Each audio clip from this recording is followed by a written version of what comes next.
বাবা, সামনে তো ঈদ আসতেছে, অনলাইনে দেখলাম ভালো জুতা আসছে, আমি জুতা নিব। আমার কাছে তো এরকম টাকা পয়সা নাই, হাতে ইনকামও নাই। কিভাবে তোমাকে আমি জন্ম দিব? না, ওটা বললে হবে না, আমাকে জুতা কিনে দেওয়া লাগবে, আমি এগুলা জানি না।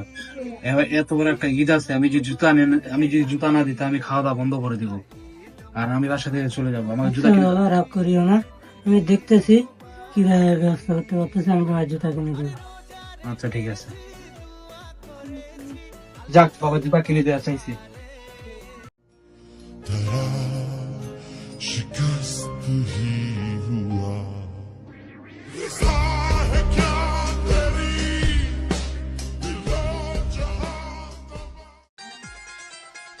বাবা, জুতা আনছি, ধরো। ভালো হয়েছে তো, নিয়ে যাও। দেখেন, খুলে দেখেন। না থাক থাক, হ্যাঁ, সুন্দর হয়েছে তো। জুতা সুন্দর হয়েছে না? হুম। আচ্ছা নিয়ে যাও তুমি। নিয়ে যাবো কেন? এগুলো তোমার জন্য আনছি। আমার জন্য? তোমার তো জুতা নাই না? আমার জুতা না, আমার 3 জোড়া জুতা আছে, তোমার ওটা টেনশন করতে হবে না। আর টাকা আমার ওই যে ইয়াতে ছিল, ডয়ারে ছিল আমার টাকা।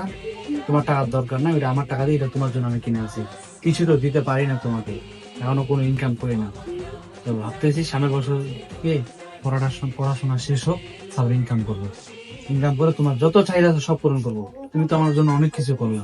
তো এই আমার ওই জোড়া টাকাটা দিয়ে তুমি যে এই জোড়া জুতা কিনছি, তুমি এই জোড়া জুতা রাখো। এত কিছু করার কি দরকার ছিল? আমার তো নতুন জুতা আছে। হ্যাঁ, তোমার যে কি জুতা আছে আমি তো দেখলাম বাইরে, জুতা চিড়ে গেছে। তারপরে তুমি শুধু বলো না যে টাকা নেই, আমার জুতা নেই, এগুলো বলতে পারো নি, তাহলে তো আমি জুতার জন্য বলতাম না। তুমি এইগুলা জুতা পরে আজকে তুমি ঈদের সময় ঈদগাহ ময়দানে যাবে।